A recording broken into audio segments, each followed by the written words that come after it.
Praise the lord. దేవునికి మహిమ కలుగును గాక. మీ అందరికీ కూడా యేసుక్రీస్తు నామమున శుభములు తెలియజేస్తున్నాను.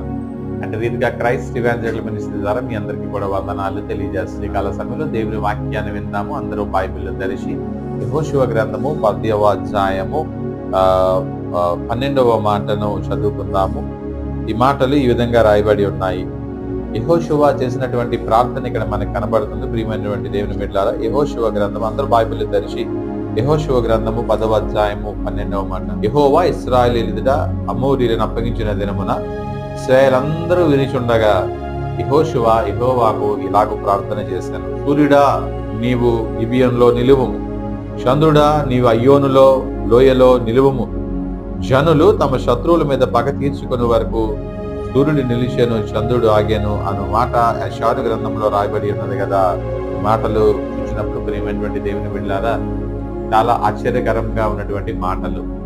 బైబిల్ గ్రంథం మొత్తంలో మరి దేవుడు చేసినటువంటి అద్భుత ఆశ్చర్య కార్యాల్లో యెహోషువ కాలంలో యెహోషువ ద్వారా కూడా దేవుడు గొప్ప శూర కార్యాలు చేశాడు. కానీ యెహోషువ ద్వారా మరి దేవుడు చేసినటువంటి బలమైన కార్యం ఏంటంటే, దేవుడు సృజించినటువంటి ఈ సృష్టిలో మరి పంచభూతాల్లో చెప్పాలి అని అంటే ఆ యొక్క పగలు రాత్రికి ప్రతిబింబాలుగా దేవుడు సూర్యుడిని చంద్రుడిని ఏర్పాటు చేశాడు కదా.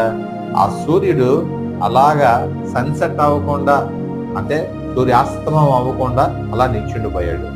మరి చంద్రుడు చెప్పాలి అని అంటే ఈవినింగ్ అయ్యేసరికి తను కూడా రైజ్ అవుతాడు కదా. అంటే అక్కడ నేనంటాను 24 hours అలాగే డే మాత్రమే ఉంది.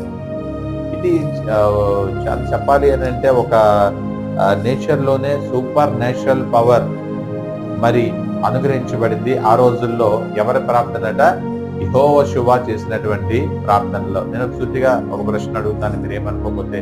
ఎప్పుడైనా మనము మన ప్రార్థన చేసినప్పుడు ఇటువంటి బలమైన కార్యాలు జరుగుతున్నాయా?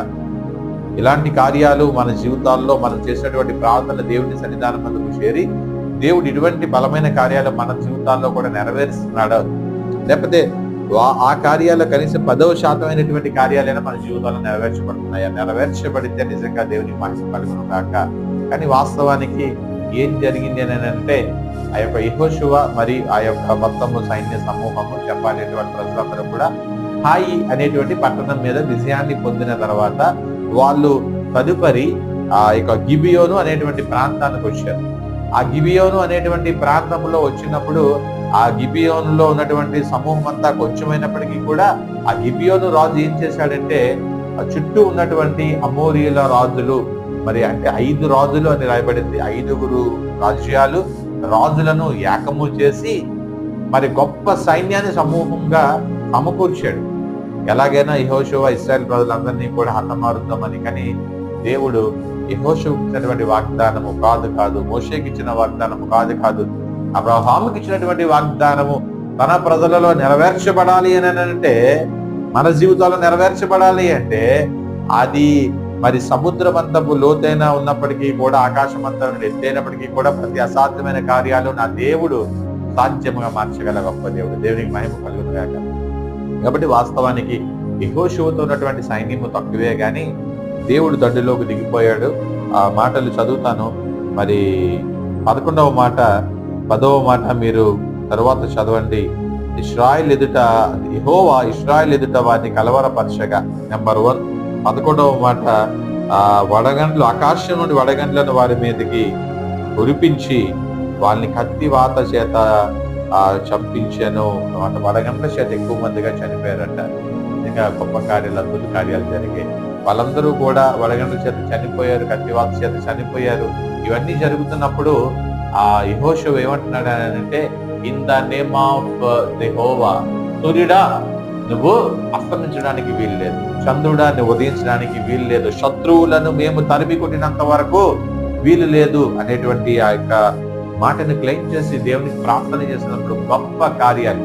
ఒక మనుష్యుడు, బైబిల్ మొత్తం హిస్టరీలో ఎప్పుడూ కూడా ఒక మనుష్యుడు సూర్య చంద్రులను, నేచర్ ని ఆపినటువంటి దాఖలాలే లేవు.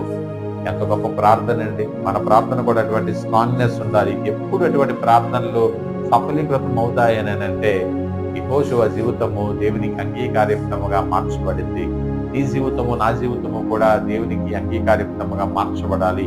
యెహోషువ అభిషేకించబడిన వాడిగా, యెహోషువ దేవుని చిత్తానుసారముగా నడుస్తున్నటువంటి వ్యక్తిగా, యెహోషువ మోషే ధర్మశాస్త్రాన్ని పాటించిన వాడిగా ఉన్నాడు. దేవునికి ఇష్టడుగా ఉన్నప్పుడు, దేవునికి విధేయతగా ఉన్నప్పుడు, దేవునితో నువ్వు నడుస్తున్నప్పుడు నీ జీవితము దేవునికి అంగీకారయుక్తముగా మారితే యెహోషువ కాలములో చేసినటువంటి అద్భుత కార్యాలు నీ జీవితాల్లో, నా జీవితాల్లో కూడా చేయడానికి దేవుడు సమర్థుడుగా ఉన్నాడనేటువంటి విషయాన్ని మనందరము తెలుసుకున్నట్టు పరిశుద్ధాత్మ దేవుడు మన జీవితాల్లో కూడా గొప్ప కార్యాలు చేయనుగాక. మాటలు దేవుడు దీవించి ఆశీర్వదించునుగాక. అందరూ కళ్ళు మూసుకుని చిన్న ప్రార్థన చేద్దాం. మహోన్నతులు, మహాగణుడు, సర్వశక్తి కలిగేసుకుంటున్నాను. ఉదయకాల సమయంలో ప్రభు అద్భుతమైన మాటలు, ప్రభు యెహోషువ చేసినటువంటి ప్రార్థన మీరు ఆలకించి సూర్య చంద్రులను మీరు ఆపించేసి శత్రువుల మీద విజయాన్ని ఇచ్చి విరిచిన వాగ్దానం నెరవేర్చుకునే విధానం బట్టి వందనాలు. మేము కూడా ప్రార్థన చేస్తున్నాం మా కుటుంబాల గురించి, మా స్నేహితుల గురించి, రక్షణ లేని అనేకుల గురించి. ఇంత మాత్రమే కాదు, మా మీదకి వస్తున్న శత్రు సమూహాలన్నిటి మీద మాకు విజయాన్ని కలిగించమని ప్రార్థన చేస్తున్నాం. యేసు నామములో విజయము కలుగును గాక అని నేను నమ్ముచున్నాను. వాక్యం ఇచ్చిన ప్రతి కుటుంబాలను, ప్రతి వ్యక్తులను, ఈ పరిచర్యలో మరి సహాయ సహకారాలు అందించిన వారిని, పాల్గొంటున్న ప్రతి ఒక్కరిని మీరు దీవించండి ప్రభు. సార్వత్రిక సంఖ్య రాకడక మమ్మల్ని సంసిద్ధం చేయండి. యేసు నామమున ఇచ్చిన ప్రార్థన పొందినాము, నమ్ముచున్నాము తండ్రి. ఆమేన్.